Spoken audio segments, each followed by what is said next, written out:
Okay बेटा, तो let's start.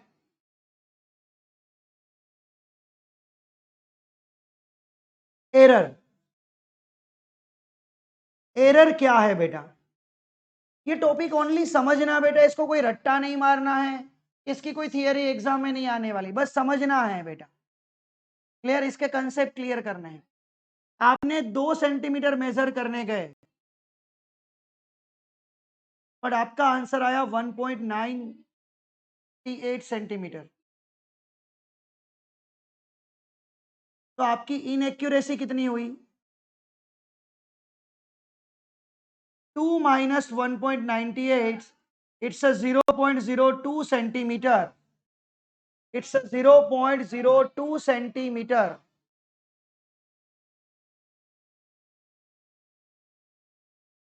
Here, the 0.02 centimeter is the error. बस और कुछ नहीं है। मतलब एरर की डेफिनेशन दे तो हम लोग क्या लिखेंगे? Inaccuracy in the measurement. Inaccuracy in the measurement क्या लिखेंगे बेटा? Inaccuracy in the measurement is known as a error.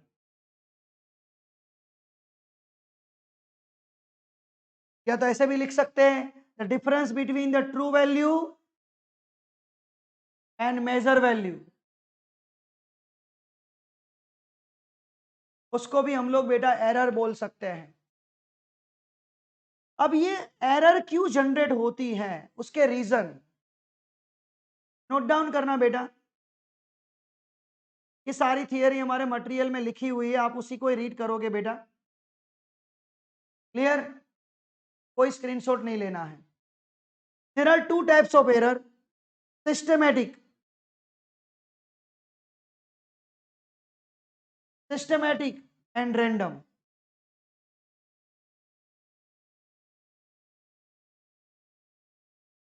Systematic error मतलब या तो वो पॉजिटिव हो सकती है या तो वो नेगेटिव हो सकती है, वो एक ही डायरेक्शन हो सकती है। रैंडम एरर दोनों हो सकती है, पॉजिटिव और नेगेटिव दोनों आ सकता है, उसको हम लोग बोलते हैं रैंडम एरर। तो what is the meaning of systematic error and what is the meaning of random error, वो अभी हम लोग एक्सप्लेन करते हैं। सिस्टमैटिक एरर मतलब क्या, मैं आपको एक्सप्लेन करता हूं। देखो, सपोज मैं कोई स्केल से मेजर कर रहा था AB सेंटीमीटर को, आपने स्केल लिया, यहाँ पे पता है ना 0 होता है,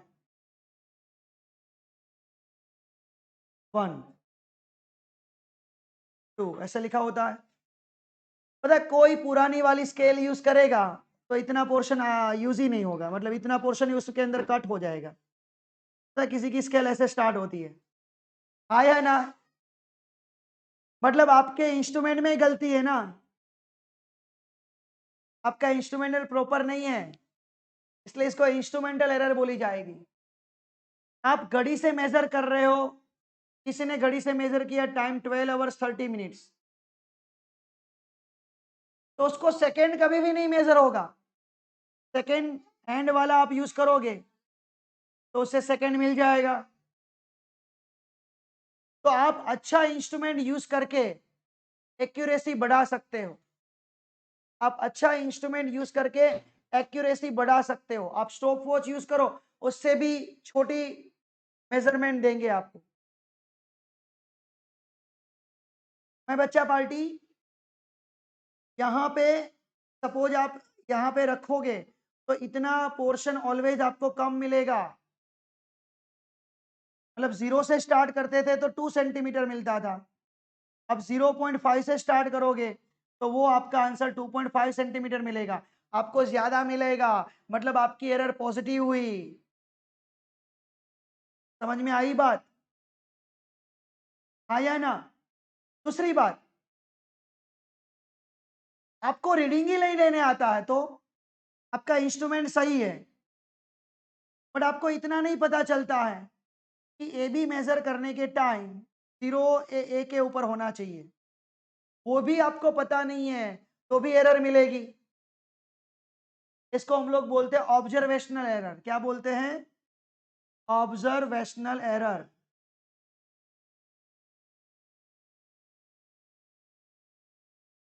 किसी को चलो इंस्ट्रूमेंट अच्छा है। ग्रोस एरर की बात कर रहा हूं मैं। ग्रोस एरर मतलब मेथड के हिसाब से। चलो आपने इंस्ट्रूमेंट अच्छा यूज किया, आपने एक लेबोरेटरी अच्छी चूज कर ली, बट आप रीडिंग लेने गए तो काफी सारे प्रैक्टिकल में आप लोगों को पता होना चाहिए कि रीडिंग्स लेने की मेथड होती है। आपने रीडिंग ही, चलो आपने रीडिंग गलत लिया तो भी एरर जनरेट होगी। आपने रीडिंग गलत लिया, चलो आपने रीडिंग सही लिया, बट आप जब नोट डाउन कर रहे थे तब आपने 1.9 का 1.8 कर दिया बेटा, तभी गलत होगी। उसकी जो मेथड है वो मेथड आप फॉलो नहीं कर रहे हो तो भी आपको एरर जनरेट होगी बेटा।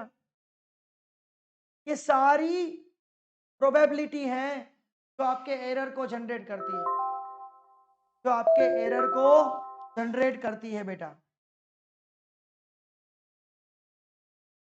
तो माय बच्चा पार्टी,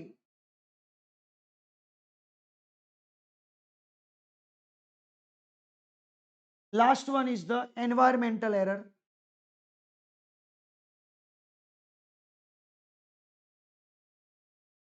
इसको मैं रैंडम एरर में कैलकुलेट करता हूं। रैंडम एरर बाद में पढ़ेंगे, बट एनवायरमेंटल एरर को पहले बताता हूं। चलो आप simple pendulum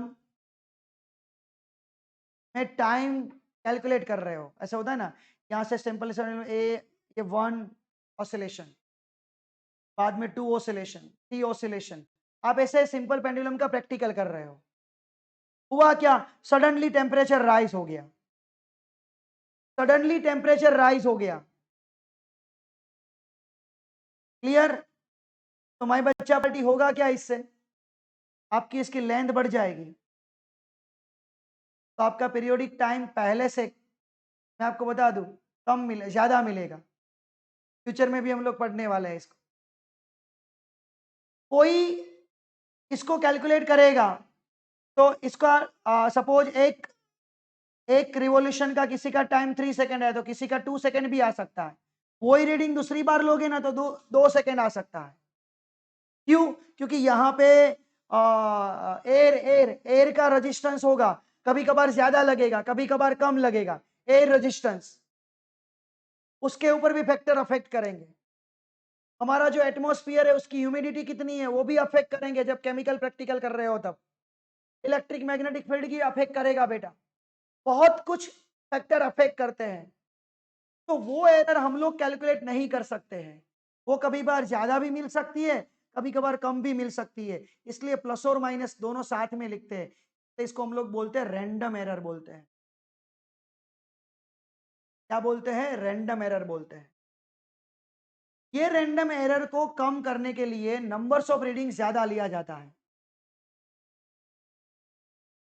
numbers of reading ज्यादा लिया जाता है। जितना आप रीडिंग ज्यादा लोगे ना बेटा, जितना आप रीडिंग ज्यादा लोगे उतनी एरर बेटा कम होगी, उतनी एरर कम होगी। सपोज सपोज मैं बोल रहा हूं कि आपने 100 रीडिंग लिए तब आपकी एरर एक्स थे, तो आप 500 रीडिंग्स लोगे ना तो डिवाइडेड बाय 5 हो जाएगा। मतलब जितने नंबर्स आप ज्यादा लोगे उतनी एरर डिवाइड होगी। मतलब सपोज एक रीडिंग लिया तब एरर एक्स है, तो एन रीडिंग लेने से क्या होगा बेटा, एक्स वाई। ये 100 एक्स है, ये समझ लेना बेटा। क्लियर? तो 500 एक्स बाई 5 होगा। मतलब नंबर्स ऑफ रीडिंग जितना ज्यादा लोगे उतनी एरर बेटा कम मिलेगी, उतनी एक्यूरेसी बढ़ेगी। इसलिए जब आपको प्रैक्टिकल करवाया जाएगा ना बेटा, आपको जब भी प्रैक्टिकल करवाया जाएगा तब आपको रीडिंग ज्यादा लेने के लिए बोलेंगे, तब आपको रीडिंग ज्यादा लेने के लिए बोलेंगे मैं बच्चा पार्टी। तो ये सब कुछ आपको बेटा समझना है, रीडिंग करना है। क्लियर? तो मैंने बेटा क्या बोला आपको फिर से बता रहा हूं कि हमारे पास जब भी हम लोग कोई चीज का मेजरमेंट करने गए तो वो ट्रू वैल्यू और हम लोग जो मेजर किया उन दोनों के बीच में डिफरेंस आया। This difference between the measure value and true value is known as a error. There are two type of error, systematic और रैंडम एरर। सिस्टमेटिक या तो पॉजिटिव या तो नेगेटिव, दोनों साथ में नहीं हो सकती है। रैंडम एरर पॉजिटिव और नेगेटिव दोनों साथ में हो सकती है बेटा। क्लियर माय बच्चा पार्टी? मेरी बात समझ में आई? यस या नो? Very good. क्लियर। अब सिस्टमेटिक एरर क्यों होती है? एक तो इंस्ट्रूमेंट के हिसाब से, सेकेंड हम लोगों को ऑब्जर्वेशन की कमी होगी, या तो कोई मेथड की कमी होगी, जिसका नाम ग्रोस एरर दिया, मेथड की कमी होगी। Random error due to the अलग अलग डिफरेंट टाइप्स ऑफ के हिसाब से मिलती है।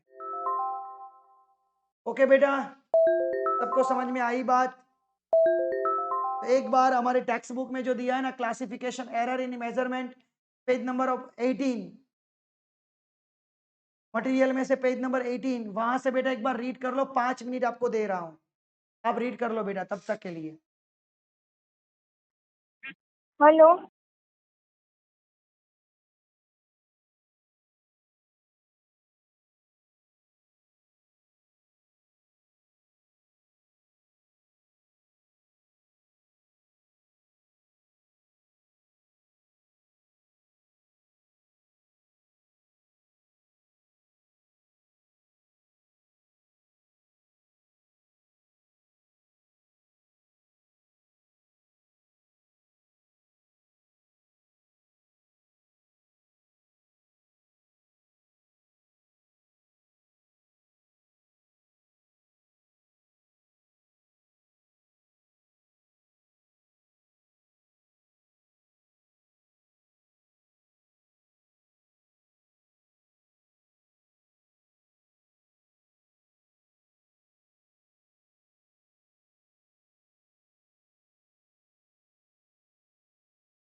जो इसको रिकॉर्डिंग देख रहे बेटा थोड़ा वेट करना। अभी स्टूडेंट मतलब रीड कर रहे, आप भी रीड करो बेटा। क्लियर? के बाद में स्टार्ट कर रहा हूँ।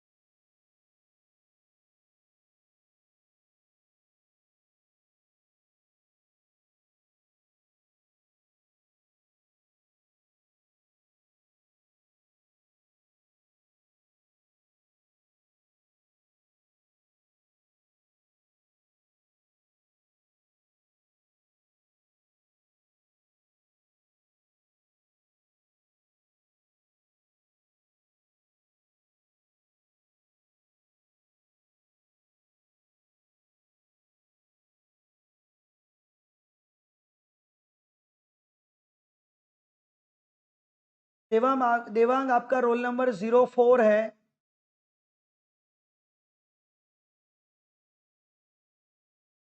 और ध्रुव तेरा रोल नंबर चेंज हो गया है, आई थिंक सो 18 हो गया है बेटा।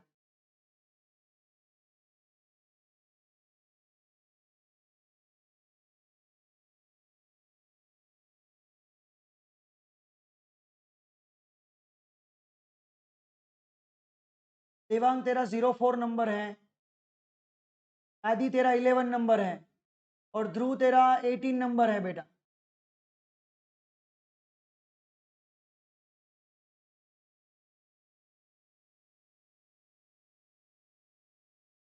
ध्रुव पटेल 18 नंबर है रोल नंबर तेरा, भूलना मत बेटा। आदि 11 नंबर है, आगे 11 लिख दे बेटा। अभी मैं स्क्रीनशॉट खींचूंगा आप लोगों के एब्सेंट प्रेजेंस के, इसलिए। अब वापिस ज्वाइन हुआ सांदलिया जादव, तेरा 17 है। जादव तेरा 17 है बेटा।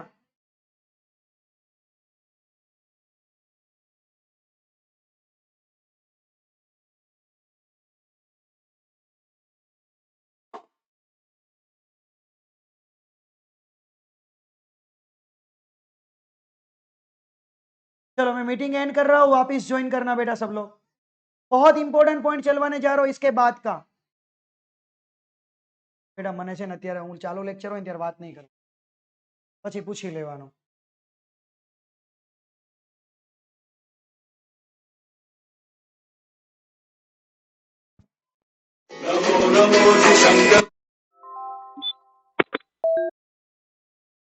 મેડમ હું લેક્ચરમાં છું, કામ છે ઇમરજન્સી।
चलो कैलकुलेशन ऑफ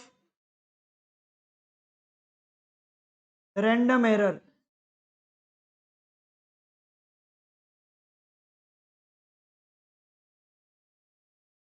देखो मैं ना आपको एक यहाँ पे बेटा एक एग्जांपल ले रहा हूँ, एग्जाम्पल ले रहा हूँ, उस एग्जाम्पल को बेटा आप फॉलो करना। देखो आप कोई प्रैक्टिकल कर रहे हो राइट, उसमें नंबर्स ऑफ रीडिंग्स ले रहे हो, क्लियर, ऑब्जर्वेशन ले रहे हो।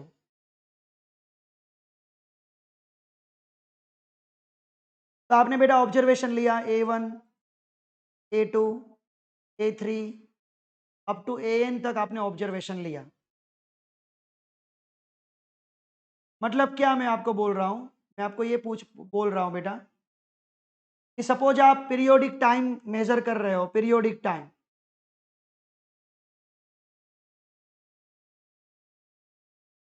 Of simple pendulum suppose.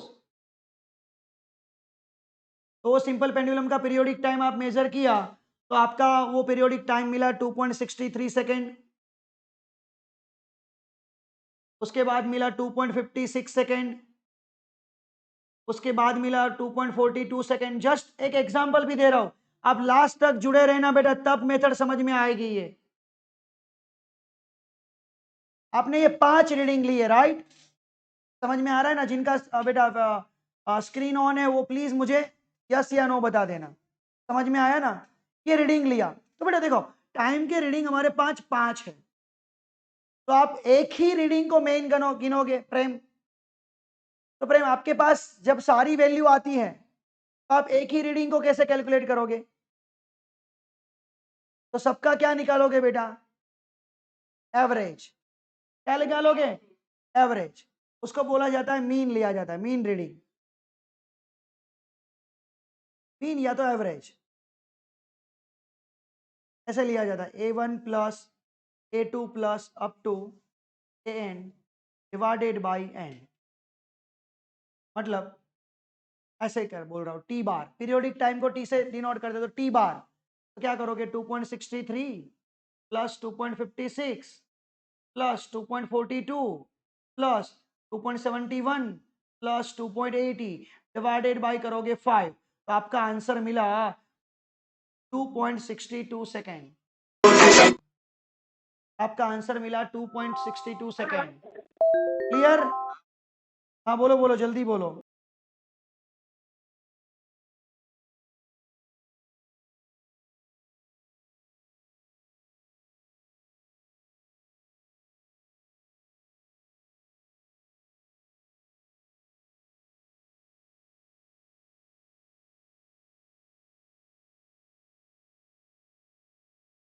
बेटा आज दोपहर के बाद भी लेक्चर नहीं है आप लोगों का। क्लियर? सब लोग रिजल्ट बनाने में है, हम लोग लेक्चर ले रहे हैं आपके लिए, आपका मेन लेक्चर को बिगड़ने नहीं देंगे बेटा। वो तो आपने राकेश सर को पूछा, राकेश सर को एक बार पूछ लेना कैसे लेना है वो। ओके, वो तो एमसीक्यू का टेस्ट है ना बेटा आज। तो राकेश सर को एक बार पूछ लेना कैसे करवाना है वो। ओके, अब बेटा क्या करेंगे, देखो मीन ले लिया। अब हम लोग देखो मेरा रीडिंग क्या था 2.62 मेन, अब ये मेन वैल्यू में जाएगी, तो मैंने 2.63 लिया तो उसके अंदर एरर मिली मुझे, तो इसको हम लोग बोलेंगे एब्सोल्यूट एरर। क्या बोलेंगे? Absolute error.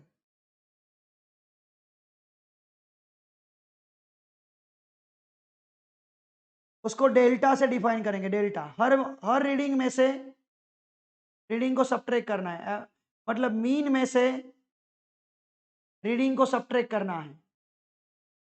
ऐसे डेल्टा A2 मिलेगा, ऐसे डेल्टा AN तक जाना होगा। उसके बाद उसका भी एवरेज लेना होगा, मतलब मीन एब्सोल्यूट एरर या तो एवरेज एब्सोल्यूट एरर।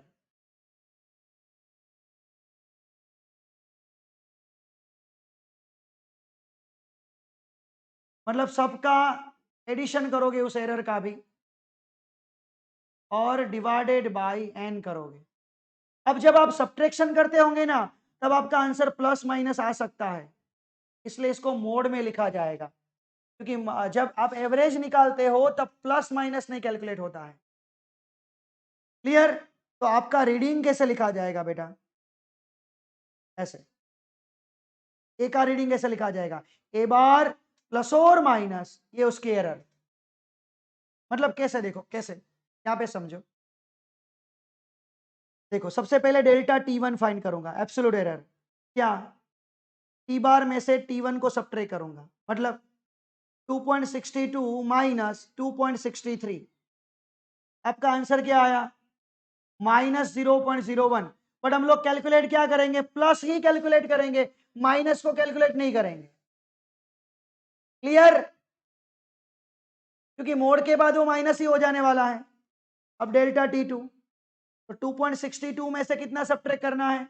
2.56, यानी कि 0.06। डेल्टा T3 अब डायरेक्टली करो, 62 में से 42 सब्ट्रैक्ट करो, 0.10। अब 4, 71 और 62 यानी कि 0.09। अब डेल्टा T5 80 और 62 यानी कि 18। अब इसका मीन निकालेंगे। ये मेथड है, डोंट वरी, एक बार और करेंगे तो समझ में आ ही जाएगा। सबका एडिशन करना होगा, सबका addition. 0.01 plus 0.06 plus 0.0 plus 0.09 plus 0.80 divided by 5, तो आपका आंसर आएगा 0.11 सेकेंड। पॉइंट के बाद 2 डिजिट है ना, तो 2 डिजिट में कन्वर्ट करना बेटा। तो आपका जो टी का फॉर्मूला ऐसा लिखा जाएगा, टी बार प्लस और माइनस डेल्टा टी बार, यानी कि आपका आंसर क्या आया था? टी बार 2.62 प्लस और माइनस 0.11 से लिखा जाएगा। मतलब आपका जो रीडिंग है ना बेटा, आपका जो रीडिंग है ना, रीडिंग, क्लियर, वो आपका जो रीडिंग है वो रीडिंग 2.62 माइनस 0.11 2.62 प्लस 0.11 के बीच में होना चाहिए बस, तो आपका रीडिंग सही है। क्लियर? इनके बीच में होगा तो आपका रीडिंग सही है, बस ये बताने जा रहा है। उसके बाद ये कोई काम का नहीं है, डाल देता हूं इसलिए। अब देखो, पहले खत्म कर लो, उसके बाद क्वेश्चन करना बेटा। फिर अभी पहले खत्म कर लो बेटा।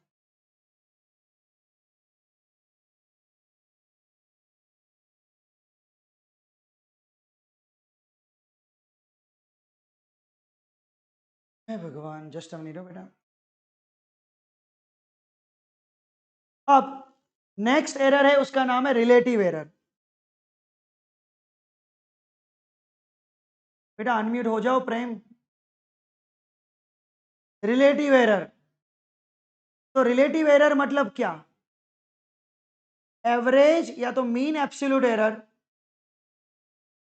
Divided by average reading. मतलब ये और ये, उन दोनों का रेशियो,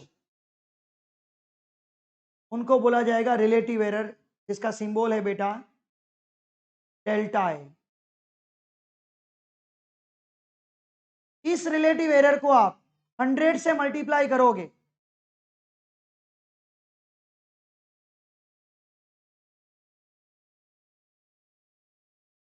मतलब delta A bar by A bar multiply by 100, इसको बोला जाएगा परसेंटेज एरर। क्या बोला जाएगा? Percentage error. मतलब आप कोई भी रीडिंग को ऐसे भी लिख सकते हो, प्लस और माइनस एब्सोल्यूट एरर लिखते थे ना, वहां पे परसेंटेज एरर भी लिख सकते हो। मतलब इधर मैं आपको बता दूं, इधर मैं आपको बता दूं कैसे।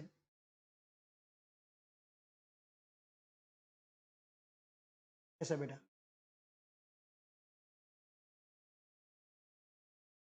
इसको बोला जाएगा रिलेटिव एरर। रिलेटिव, तो डेल्टा टी बार क्या है? 0.11 डिवाइडेड बाय 2.62, उसका आंसर आया करीबन 0.042, ऐसा आंसर आया। अब परसेंटेज एरर निकालनी है, मतलब उसको किससे मल्टीप्लाई करना पड़ेगा बेटा? 100 से। 0.042 मल्टीप्लाई बाय 100 यानी कि 4.2%।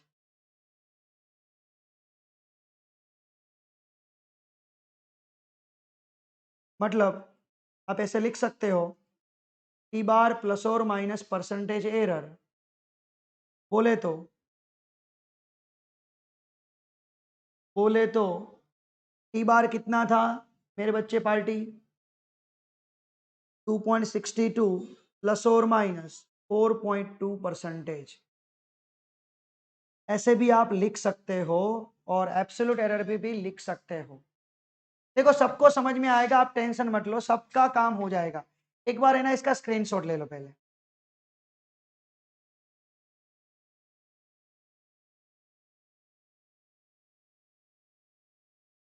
फर्स्ट स्क्रीनशॉट ले लो।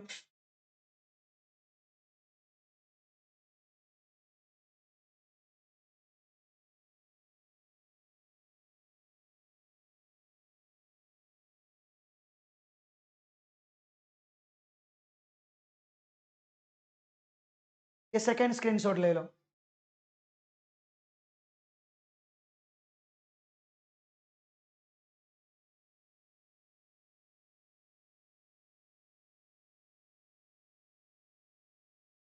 राइट? अब देखो, अब है ना आप लोग यही ट्राई करो। देखो सबसे पहले क्या करना है, सभी रीडिंग्स का एवरेज लेना है। उसके बाद सभी रीडिंग्स को एवरेज में से सबट्रैक्ट करना है, उसका एवरेज निकालोगे तो एब्सोल्यूट मिलेगा, उसको उसी से ही डिवाइड करोगे तो रिलेटिव मिलेगा। ऐसे देखो मैं आपको एक एग्जांपल दे रहा हूं, सब लोग ट्राई करना है। आदि देखो, मैंने बोला आदि आपके रोल नंबर के आगे 11 लिखो, नहीं समझ में आ रहा है, रिनेम करके 11 स्पेस आदि लिखो। देखो मैं ओम्स लॉ के एक्सप्लेन कर रहा हूं, उसमें मुझे रेजिस्टेंस की वैल्यू 4.12, 4.14, 4.18 और 4.20 मिली। तो अब आपको क्या क्या फाइंड करना है? पहले are bar, delta R bar, right. उसके बाद मुझे रिलेटिव चाहिए और परसेंटेज चाहिए। चलो ये सब कुछ मुझे चाहिए। ये 4 आंसर मुझे दो, एक साथ लिखना ऑप्शन में, स्टेट में बेटा। आपके पास रेफरेंस के लिए साइड में है, देखो कैसे करना है वो।